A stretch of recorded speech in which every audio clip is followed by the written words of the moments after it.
Okay, so my wife and I share a checking account.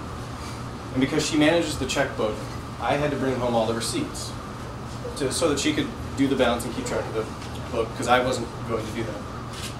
Well, sometimes one of us might drop the ball, and that would cause a lot of what I thought was unnecessary frustration in our marriage. We tried Mint, we tried Buxford, we tried spreadsheets for like a day. That didn't last. They never stuck. First of all, my wife isn't that tech savvy, so expecting her to jump into Mint every day like I would just wasn't going to happen. Eventually I started sending her text messages, though, which is something we do all the time to each other. So it seemed really natural. This was easier than sending her or bringing home a receipt, but we still ran into problems. Because it didn't address the core issue, which was we needed a better way for both of us to communicate. Both of us, not just me sending her text messages, but her also being accountable to me. We're in a relationship. So I also realized that the problem is never caused by a lack of data or analysis. All the tools out there today have sort of created this like pie chart overload. You know, we have a lot of this information, but all of it's reactive. All it does is force us to have reactive conversations. Oh, we did this last month, but what about today, right now? How can I be responsive to what's going on right now? It's so important, communication, that Dave Ramsey offers an entire course for couples to just have a checkup before they. It's one of the first steps before they start fixing their money issue management problems in their relationship. So I developed a text messaging app that would allow both of us to text our transactions instead of write them in a checkbook or having to remember to bring home receipts. And what it would do is it would automatically do the balance for us and text us, and it works today. We've been using it for a few months, and I'll do a little demo of that right here. So if I were to say, go out to Uncle Cheetah's, which is one of my favorite soup shops in town, and I spend $7 on soup.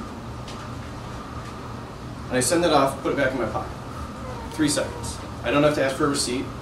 I don't have to get out a checkbook, I don't have to do any math.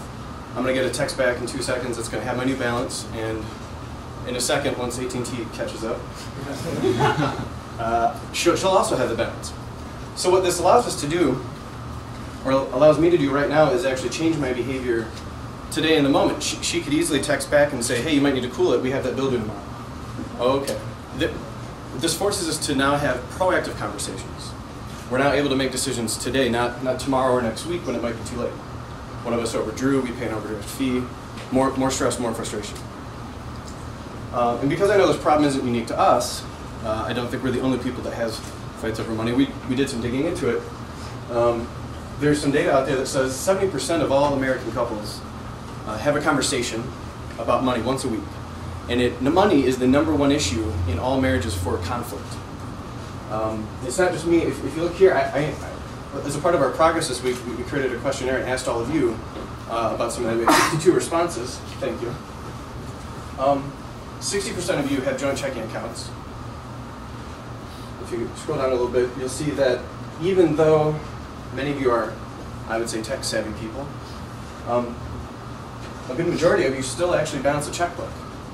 So this is something you do currently. And if you keep going down, this is what I thought was funny, is that while I knew this might be true, if you scroll to the right, only 41% of you use online tools, and you're the tech guys. You're the developers and the tech people. Over half of you still use spreadsheets, old-fashioned checkbook registers, and checkbook register software. 28% of you still use spreadsheets, and like Emily, who also uses spreadsheets. That's got to be confusing and complicated, maybe something you came up with, and it's probably not awesome. I doubt you're really happy about your spreadsheet. And this is the other thing. So this isn't just convenient or improving communication. This can be tangible. If you've ever paid an overdraft fee, no offense to the bank, 1 to 3 times in a year, that can add up. That can be, I was talking to one person this weekend, $170, one overdraft fee. 2% of people pay 4 to 7 or more. And this is just in our small group of people. If we were to make some surmise that the rest of America is similar to this, that adds up to millions and millions of people having these same problems. So what we'd like to do after our progress of working on our messaging, I already had the product built. We'd like to grow the customer base, develop the feature set, iterate over what they tell us they need, launch it into a national platform or product. It's all right, thank you very much.